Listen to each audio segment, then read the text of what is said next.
जो कपास से धागा और धागे से कपड़ा बुनने का काम करता है वो दलित है, तो क्या आप कपड़ा पहनना बंद कर दोगे? जिन सड़कों पे आप चलते हैं, जिन इमारतों में आप रहते हैं, जिन कॉलेजेस के अंदर आप पढ़ते हैं, क्या आप उन सड़कों पे चलना, उन कॉलेजों में पढ़ना और उन मकानों में रहना बंद कर दोगे? इस तरह की मानसिकता कदापि ना तो इंसानियत के फेवर में है और ना देश के फेवर में है। सच कहूं तो जो लोग इस तरह की मानसिकता को जीते हैं वो भारत के दुश्मन हैं, देशद्रोही हैं।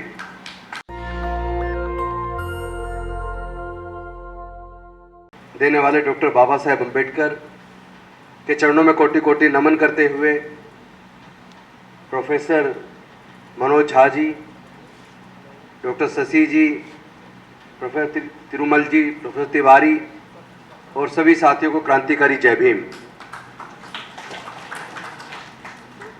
मनोज झा जी ने जो जहां तक बात को रखा मैं उसको रिपीट नहीं करूंगा, मैं उससे कुछ हटके उससे आगे उसी बात को आगे बढ़ाने का प्रयास करूंगा। डॉक्टर बाबा साहब अम्बेडकर चाहते थे कि एक ऐसा समाज बने जहां समता, स्वतंत्रता, बंधुत्व और न्याय सुनिश्चित होना चाहिए, जहां सबके लिए समान अवसर सुनिश्चित होने चाहिए, जहां सबके पढ़ाई का खर्चा, इलाज का खर्चा सरकारें उठाएं, जहां सबको समान रूप से व्यवहार मिले और डिग्निफाइड लाइफ मिले, सबको रोजगार मिले, सबको रहने के लिए जगह मिले, सम्मान का जीवन मिले।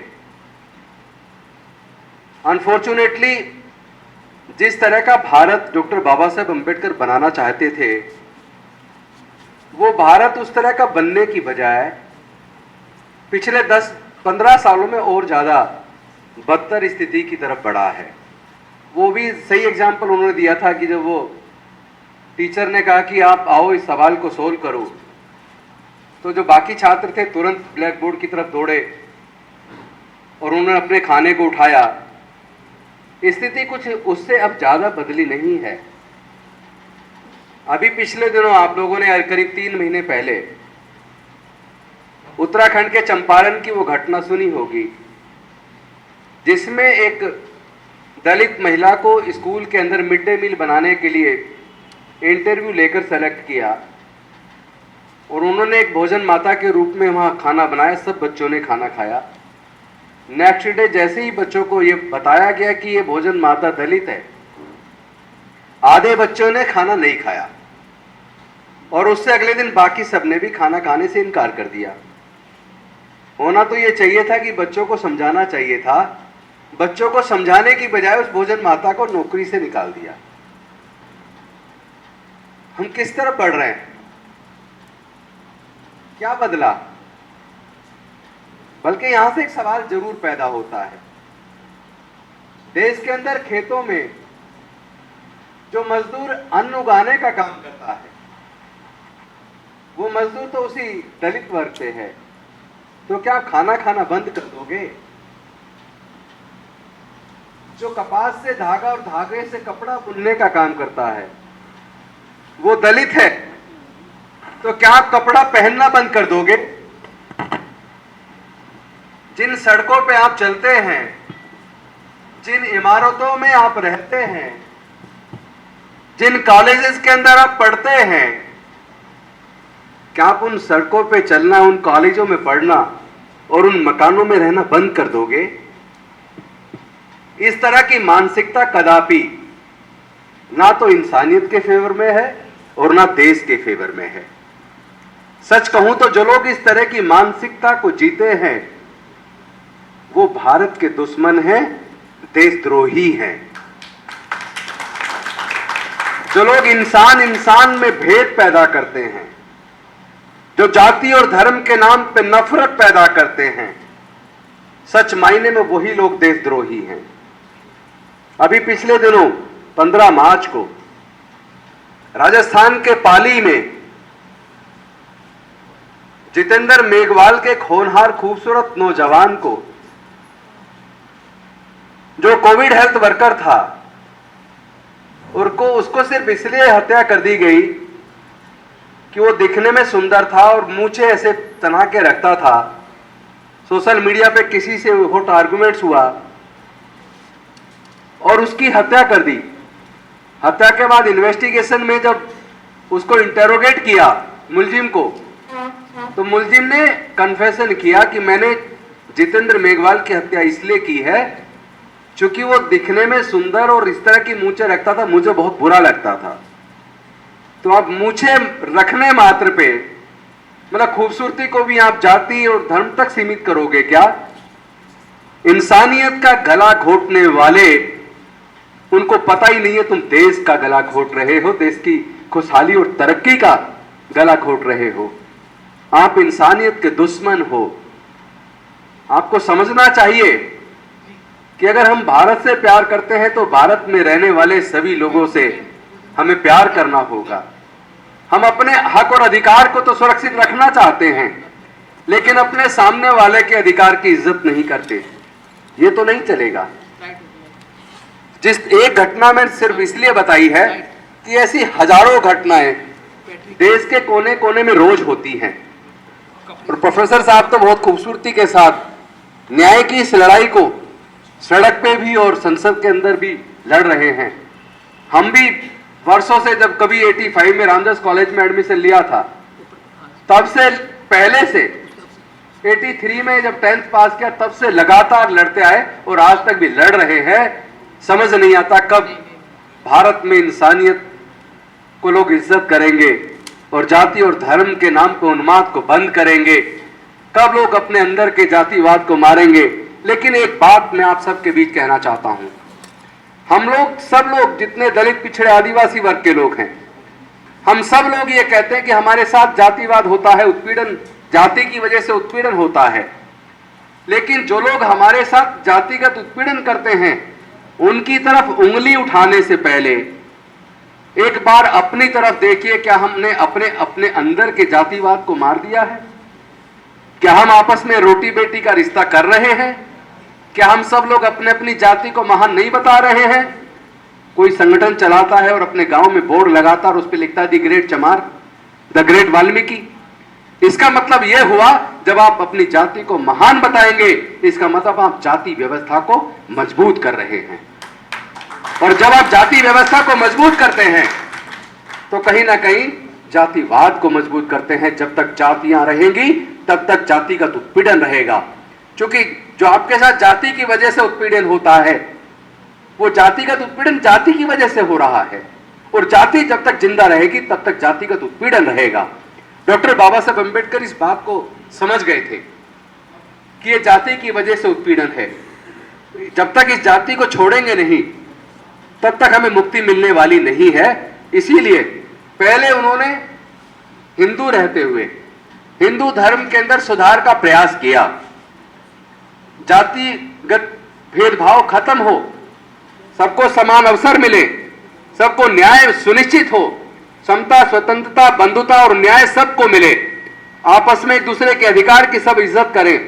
पहले इस काम के लिए उन्होंने लगातार लगभग 40 सालों तक प्रयास किया। और जब उनकी हिम्मत टूट गई, उन्हें लगा कि यहां इस देश में जाति को खत्म करना मुश्किल है, चूंकि लोग जाति को खत्म नहीं करना चाहते, तो इस जातिगत उत्पीड़न से छुटकारा हिंदू बने रहकर नहीं है।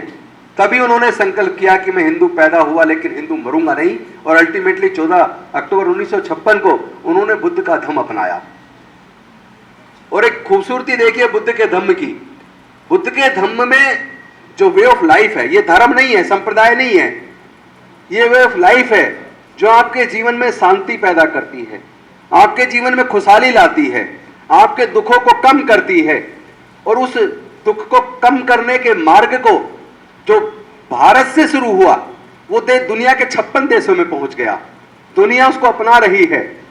यूएनओ की स्टडी बताती है 2050 तक आधा यूरोप बौद्ध बन जाएगा। और आज की स्टडी बताती है जितने पूरे दुनिया में फिल्म कलाकार हैं, 67% से ज्यादा बौद्ध हैं।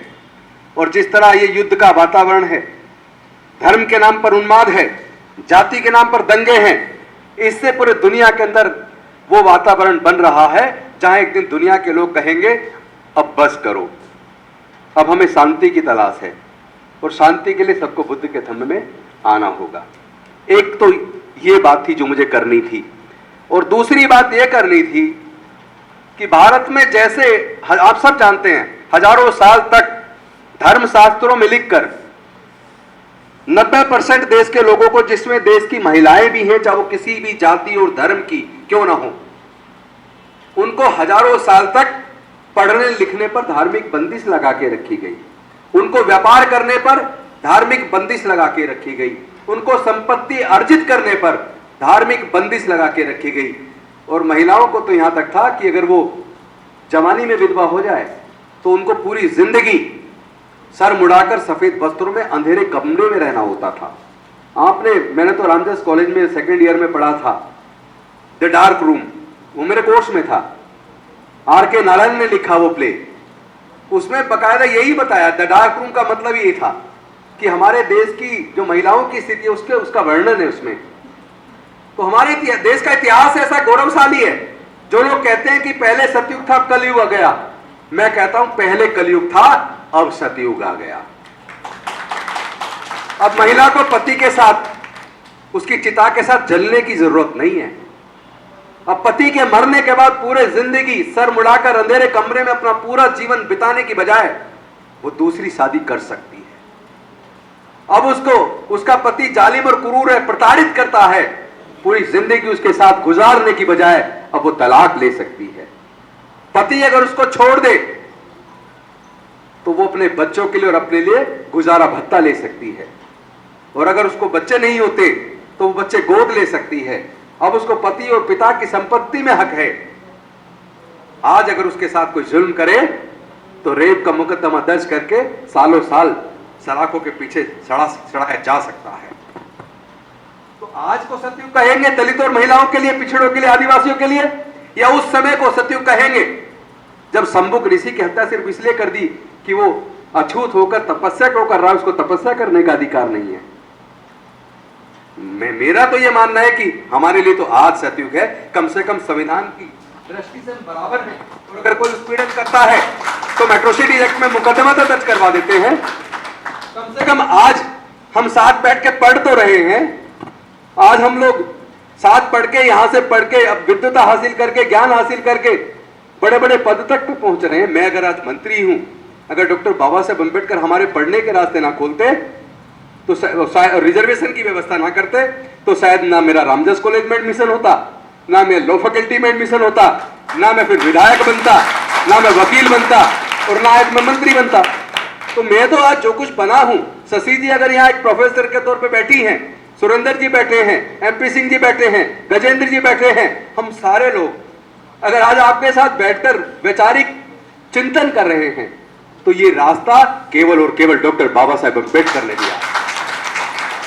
लेकिन जो लास्ट में अपनी बात को खत्म करने की, मुझे पता है समय की सीमा है और मेरा अभी इंदौर ऑडिटोरियम में भी हो रहा है, तो इसलिए मैं लास्ट में एक बात कहूंगा। एक तरफ ये जाति व्यवस्था ने हमारे देश को कमजोर किया है, दलितों को, पिछड़ों को, आदिवासियों को कमजोर किया है, महिलाओं को कमजोर किया है, किसानों मजदूरों को कमजोर किया है। लेकिन एक चैलेंज आज मतलब एकदम एक खतरनाक जानवर की तरह हमारी तरफ जो बढ़ रहा है, एक हमारे आगे बढ़ने के रास्ते को जो बंद किया जा रहा है सोची समझी साजिश के तहत, और सरकारें कर रही हैं। मतलब अब कोई अंग्रेज शासन नहीं है, शासन हमारी अपनी सरकारें अपने ही बच्चों का गला घोट रही है, उनके आगे बढ़ने के रास्ते को बंद कर रही है। वो क्या है? वो ये है कि जब अगर मैं अपने खुद की पढ़ाई का पूरा खर्चा पहली क्लास से लेकर कैंपल लॉ सेंटर से लॉ करके, इंडियन लॉ इंस्टीट्यूट से लेबर लॉ स्पेशलाइजेशन करके, post graduate diploma human resource management करके, और सारा जोड़ दूं, LLM की फर्स्ट ईयर की फीस को भी जोड़ दूं, क्योंकि तभी मेरी शादी हुई। मेरी वाइफ मिरांडा में पढ़ती थी, मेरे फादर ने कहा अपना खर्चा खुद उठाओ, तो मैंने LLM बीच में छोड़ के वकालत शुरू कर दी, तो फर्स्ट ईयर की फीस दी थी। उसको सारे को मैं अगर जोड़ दूं तो पूरे जीवन की मेरी पढ़ाई का खर्चा ज्यादा से ज्यादा 10,000 रुपया। आज पहले तो नो डिटेंशन पॉलिसी लाए, 40 साल पहले से सरकारी स्कूलों को कमजोर करना शुरू किया, प्राइवेट स्कूल खोलना शुरू किया, फिर प्राइवेट कॉलेज खोलना शुरू किया। मैंने पूरी अपनी टीम लगा के सर्वे करवाया माननीय सर्वोच्च न्यायालय और उच्च न्यायालयों के अंदर जितने भी न्यायाधीश हैं, आपको जान के ताजुब होगा, 98% सरकारी स्कूलों से पढ़े हैं। जितने senior bureaucrat, senior doctor, senior engineers हैं या और दूसरे जो नौकरियां हैं उसमें जो सीनियर लेवल के लोग हैं, वो 97% सरकारी स्कूलों से पढ़े हैं। इसका मतलब सरकारी स्कूलों में क्वालिटी एजुकेशन थी। थोड़ा बहुत भेदभाव था, टीचर अपने बच्चों को आगे बिठा लेता था, दलितों के बच्चों को पीछे बिठा देता था, लेकिन जब चौक लेकर ब्लैक बोर्ड पर पढ़ाता तो सबको एक जैसा था ना। जब पढ़ाता सबको एक जैसा था तो जिस बच्चे के अंदर दम होता था वो अपनी काबिलियत के दम पर डॉक्टर अंबेडकर बन जाता था। और जब हमारे लोगों को मौका मिलता था, जब मौका मिला, डॉक्टर बाबा साहब अंबेडकर को मौका मिला तो भारत का संविधान लिख डाला, प्रोफेसर जोगिंदरनाथ मंडल को मौका मिला तो पाकिस्तान का संविधान लिख डाला। पिछले 6 साल का रिजल्ट देख लीजिए। पिछले सिविल सर्विसेज के 6 साल में 2 बार एससी, 2 बार ओबीसी ने टॉप किया है। ये तो ऑन रिकॉर्ड है, कोई भी चेक कर सकता है नेट से। इसका मतलब काबिलियत किसी जाति और धर्म की गुलाम नहीं है। अवसर मिलना चाहिए, जब अवसर मिलेगा तो जो मेहनत करेगा वो आगे बढ़ेगा। लेकिन अब मेहनत करके भी बढ़ना आसान नहीं है। मैं असली लास्ट इस पॉइंट पर आ रहा हूं कि सोची समझी साजिश के तहत एक तरफ एजुकेशन को प्राइवेटाइज करना शुरू किया आपसे करीब 40 साल पहले। धीरे धीरे प्राइवेट स्कूल खुलते चले गए और सरकारी स्कूल या तो बंद होते चले गए या कमजोर हो गए। और आपको जान के ताजुब होगा, पिछले लगभग 15 से 20 सालों में देश के अंदर लगभग 1.5 लाख से 1.25 लाख सरकारी स्कूल बंद हो गए। क्या देश की जनसंख्या कम हो गई है? जनसंख्या बढ़ रही है, स्कूल बढ़ने चाहिए थे, लेकिन सरकारी स्कूल बंद होते जा रहे हैं और प्राइवेट स्कूल खुलते जा रहे हैं। और मिडिल दर्जे के भी प्राइवेट स्कूल की फीस का खर्चा, किताबों का खर्चा, वर्दी का खर्चा, ट्रांसपोर्ट का खर्चा, और बढ़िया से बढ़िया बड़े से बड़े पब्लिक स्कूल के बच्चे को देखना ट्यूशन जरूर पड़ता है, उसके ट्यूशन का खर्चा। अगर मध्यम दर्जे के पब्लिक स्कूल में एक बच्चे को भी आप पढ़ाएं, उसकी पढ़ाई पे 1 महीने के अंदर 8 से 10 हजार रुपया महीना खर्च होता है।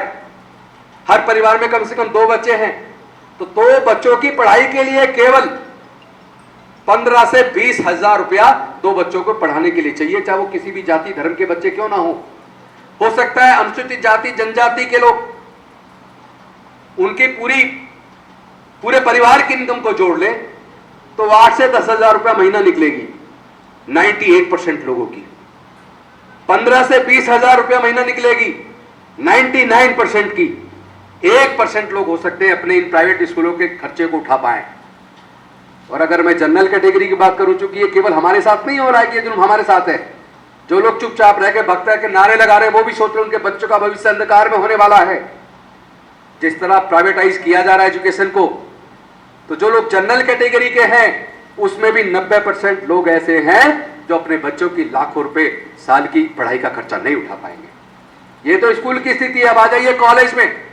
सरकारी इंजीनियरिंग कॉलेज में अगर आपका बच्चा किसी तरह क्वालिफाई कर जाता है IIT के अंदर या बीटेक के अंदर, मेडिकल के अंदर या और क्लैट के अंदर या दूसरे जो आजकल कोर्सेज चल रहे हैं, एक बच्चे की पढ़ाई के लिए सरकारी कॉलेज में अगर सिलेक्शन होता है इतने बड़े कंपटीशन के बाद, तो उसको 1.5 से 2 लाख रुपया एक बच्चे को 1 साल के लिए चाहिए। 4 साल का कोर्स, 5 साल का कोर्स, जरा जोड़ के देखिए कितने लाख रुपया चाहिए। दलित लोग 99% नहीं पढ़ा पाएंगे सरकारी इंजीनियरिंग कॉलेज, मेडिकल कॉलेज के अंदर भी। लेकिन जो जनरल कैटेगरी के लोग नारे लगाते घूम रहे हैं ना, जो जाति और धर्म के नाम पे उन्माद करते घूम रहे हैं, मैं उनकी भी आंखें खोल देना चाहता हूं। रास्ता तो आपका भी बंद किया जा रहा है। ना आपके लिए नौकरियां हैं, ना आप अपने बच्चों को पढ़ा पाओगे। 90% जनरल कैटेगरी के बच्चे भी ये लाखों रुपए का जो पढ़ाई का बोझ है उठा नहीं पाएंगे। आंखें खोलिए, कैसा भारत बन रहा है, किस दिशा में हम लोग जा रहे हैं। तो ये समझने की जरूरत है। ईमानदारी से सोचिए किसके सपनों का भारत बन रहा है। एक तरफ डॉक्टर बाबा साहब अम्बेडकर, सरदार पटेल, नेहरू, गांधी, जिन्ना, इतने हमारे महान नेता थे। किस तरह की सोच थी, तो कहां चले थे समता, स्वतंत्रता, बंधुता और न्याय के लिए, और कहां हमने नफरत पैदा कर दी। देश जल रहा है। मैं तो ये चाहूंगा बाबा साहेब की जयंती की आप सबको बधाई देते हुए आज के दिन एक संकल्प कीजिए, हम सब लोग मिलकर अपने देश को बचाने का संकल्प लें, इंसानियत पैदा करने का संकल्प लें। जो जहर हवा के अंदर घोला जा रहा है वो जहर को दूर करने का संकल्प लें। हम सब लोग मिलजुल कर इकट्ठे एकजुट होंगे तो भारत मजबूत बनेगा, वरना आने वाले समय में भारत के लिए खतरा पैदा हो रहा है। देशद्रोहियों के गलों में मालाएं डल रही हैं और देशभक्त को पीटा जा रहा है। इस तरीके से देश मजबूत नहीं हो सकता। आप सबने मुझे बुलाया, इतना सम्मान दिया, बोलने का मौका दिया और इतने धैर्य से सुना, इसके लिए मैं आपका आभारी हूँ। और मैंने कुछ समय ज़्यादा ले लिया हो तो इसके लिए मैं माफ़ी चाहता हूँ। बहुत बहुत धन्यवाद। जय भीम, जय भारत, नमो। नेशनल दस्तक की आपसे गुजारिश है कि अगर इसको बचाना चाहते हैं तो नेशनल दस्तक को सब्सक्राइब करने के लिए रेड कलर के सब्सक्राइब बटन को दबाएं, फिर बेल आइकन की घंटी दबाएं। नेशनल दस्तक को बचाने के लिए बहुत ज़रूरी है कि हर खबर को शेयर करें, लाइक करें, कमेंट जरूर करें।